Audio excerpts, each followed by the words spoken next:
नमस्कार साथियों, स्वागत है आप सभी का हमारे YouTube चैनल पर। और आज की इस वीडियो में आपके लिए लाए हैं सामाजिक विज्ञान पाठ्य योजना। और आज का टॉपिक होगा खनिज संसाधन। तो सबसे पहले आपको लिखना है दिनांक, कक्षा, वर्ग, वादन, समय, विषय और प्रकरण।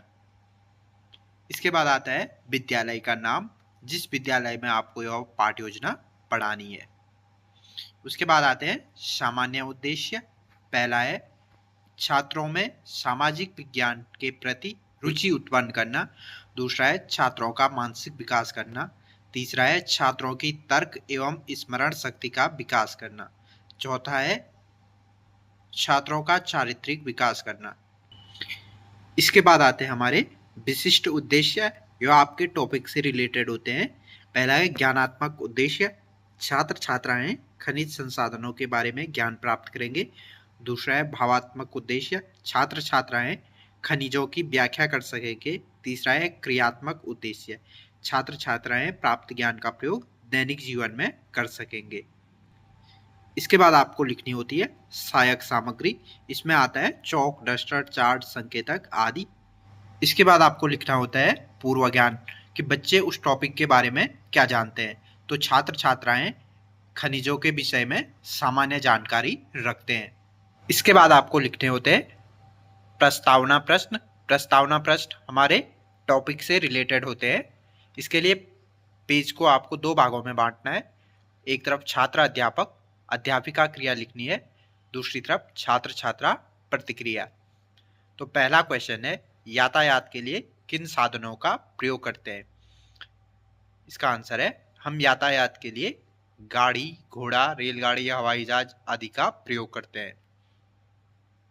दूसरा क्वेश्चन है गाड़ी, रेलगाड़ी आदि किससे बनते हैं। इसका आंसर है गाड़ी, रेलगाड़ी आदि लोहे के बने होते हैं। तीसरा क्वेश्चन है लोहा क्या है। इसका आंसर है लोहा एक धातु है। चौथा क्वेश्चन है कुछ अन्य धातुओं के नाम बताओ। तो सोना, चांदी, तांबा आदि। पांचवा क्वेश्चन है सोना, चांदी, तांबा कहाँ से प्राप्त होते हैं। इसका आंसर है सोना, चांदी, तांबा आदि खनिजों से प्राप्त होते हैं। और आखिरी क्वेश्चन है खनिज किसे कहते हैं। यह हमारा समस्यात्मक प्रश्न है।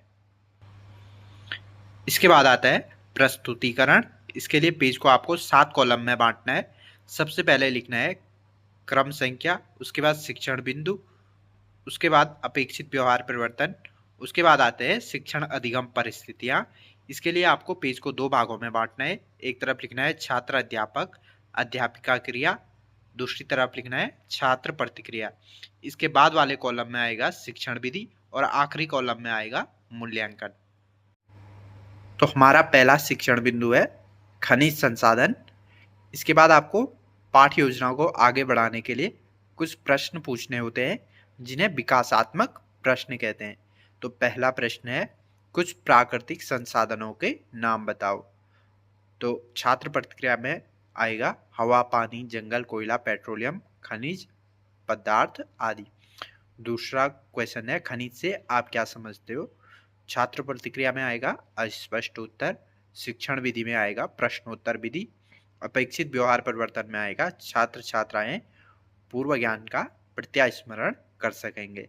इसके बाद आपको अपना टॉपिक एक्सप्लेन करना होता है। वे वस्तुएं जो धरातल से खोदकर निकाली जाती है उन्हें खनिज पदार्थ कहते हैं। खनिज प्राकृतिक रूप से मिलने वाले पदार्थ हैं, जिसका अपना भौतिक स्वरूप एवं विशेषताएं हैं, एवं जिसकी बनावट को रासायनिक गुणों द्वारा व्यक्त किया जाता है। जब खनिज प्राप्ति के लिए धरातल पर खुदाई की जाती है तो उसे उत्खनन कहते हैं, परंतु जब खनिज गहराई से खोदकर निकाली जाती है उसे खनन कहते हैं। खनिज पदार्थ दो प्रकार के होते हैं, पहला है धात्विक खनिज, दूसरा है अधात्विक खनिज। छात्र प्रतिक्रिया में आएगा छात्र छात्राएं ध्यानपूर्वक सुनेंगे।